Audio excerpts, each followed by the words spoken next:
told yourself or someone else even to just walk it off? You know, when you collide with someone, maybe roll your ankle or face plant sometimes, it's pretty easy to just tell yourself, walk it off, you know, the adrenaline will carry you through. Yeah, I've been a competitive athlete for most of my life, and the amount of times I've either told myself or someone else to walk it off is pretty impressive, but it's also pretty dangerous. One particular sport that faces this problem is soccer. The injury guidelines that are currently in place in the sport are not effective for preventing or treating injuries on the field and promote a just walk it off mentality. So, like I said, people constantly tell each other to walk it off. A lot of injuries don't have obvious and immediate symptoms, which kind of promotes this idea because, like, if you roll your ankle, for example, or maybe break a toe, in soccer, it's not something that's super obvious because obviously you get hit a lot and things hurt and it happens. So soccer promotes the idea that these injuries are not worthy of immediate attention unless they meet very specific guidelines that make them serious injuries. So most common injuries in soccer, like I said, like rolling your ankle or breaking your toe, actually fall outside of these guidelines, and so they're never treated properly or they're treated far too late to be useful in any way. Most players do not consider their injuries worth mentioning if they don't fall within the guidelines. And the soccer community needs to recognize the importance of treating every injury, no matter how minor they might seem, and not forcing players to just walk off whatever happens to them. So like I said before, the medical standards in soccer are generally very flimsy and incredibly objective. So according to the official rule books of US soccer, if the injury is not deemed by a referee who is not a qualified individual because they don't have basic medical training that they would need to determine whether or not an injury is serious, but unless the referee determines it to be serious, the player has to stay on the field and cannot and will not receive any medical attention until after the game or until they pull themselves out of the game, which does not happen often. Injuries that involve bleeding or very obviously misplaced bones are treated immediately, but practically everything else is ignored and played through. So the official referee handbook says, if a soccer referee stops play because a player has been judged to be seriously injured, that player is required to leave the field. The seriousness of the injury is initially determined by an unqualified and objective individual in the middle of a game. Serious injury by the handbook is described as dismemberment, significant disfigurement, permanent loss of use of a body organ, member, function, or system, or a significant limitation of use of a body function or system, which is obviously very serious, but that also leaves out a lot of injuries that happen daily. So one of the examples, a group called Safe Kids Worldwide did a study in the early 2000s about injuries that kind of build up on each other and create one bigger issue. So one of the examples is Cindy Parlow, who's an Olympic gold medalist player for the national team, for the women's national team. During the tournament, she actually got hit twice and blacked out twice, but both times continued to play, even though she was physically unconscious on the field for a few minutes after getting hit. Later, she suffered from nausea, blurry vision, jaw pain, memory loss, and fatigue, which actually forced her to retire a few years earlier than she otherwise would have had to.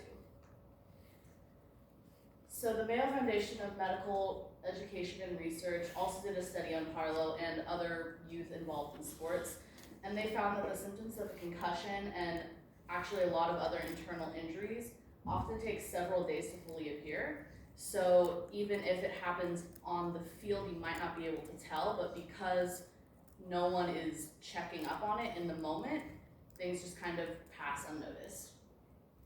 So just like Parlow, she was allowed to play even though she blacked out twice, which ended up ending her career a lot sooner than it should have been ended.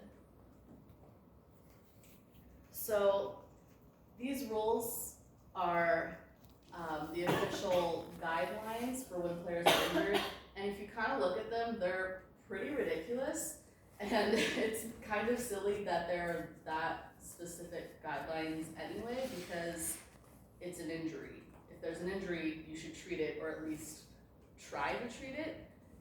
So the first one involves a goalie and a field player where both are seriously injured and both are permitted to leave the field. But if there's a goalie and a field player and only the goalkeeper is seriously injured, only the goalie is allowed to leave the field. And again, seriously is determined by an objective, untrained individual. In the case of a goalie and field player, only the field player is seriously injured, and only the field player is allowed to leave the field. And so on. There are a lot of specific rules also about goalkeepers, and even if they are seriously injured sometimes, they are not allowed to leave the field because there is only technically one goalie on a team, and it takes a lot of work to substitute a goalie out of the game. So even that is pretty ridiculous in my opinion. So the simplest solution is just simply recognizing that all injuries are injuries, and they can all have an effect on physical health and mental health, even if it's just like a rolled ankle as opposed to a fractured leg. So we as individuals need to start translating that mindset to games and practices and stop forcing players to think that even though they're injured, they have to just walk it off and just play through it for the sake of the game and the sake of their fellow teammates. Players need to understand that all injuries should be addressed properly, no matter how trivial they may seem at the time. One example is actually me. So when my club team was playing in a tournament, I slide tackled a forward and I fell on her cleat and fractured my tailbone.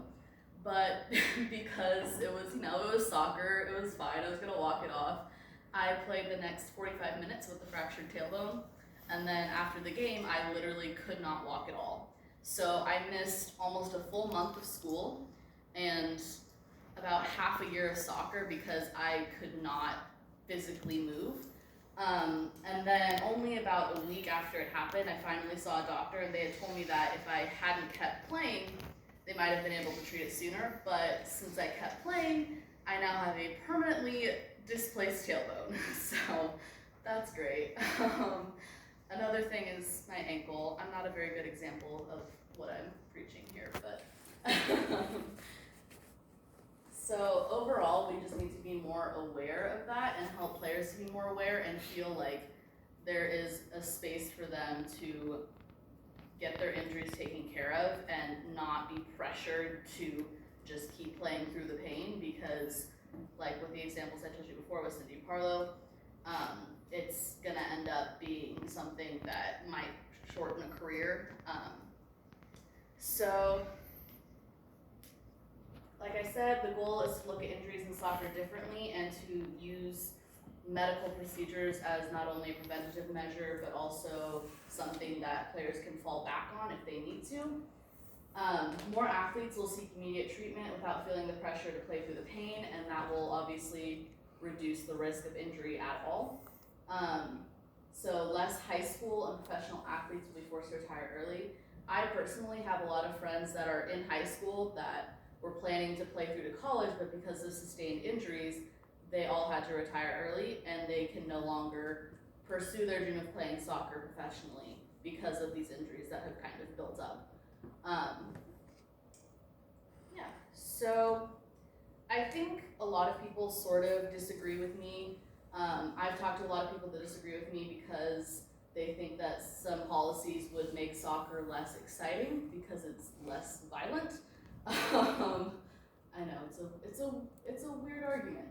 But there are definitely ways for soccer to maintain its, I guess, personality without injuring the future and current state of players. And I think it's super important that we recognize that and recognize that, having a fully functioning ankle or a fully functioning tailbone is more important than having an incredibly aggressive, fun to watch soccer game or playing an extra 45 minutes in a single game. Thank you.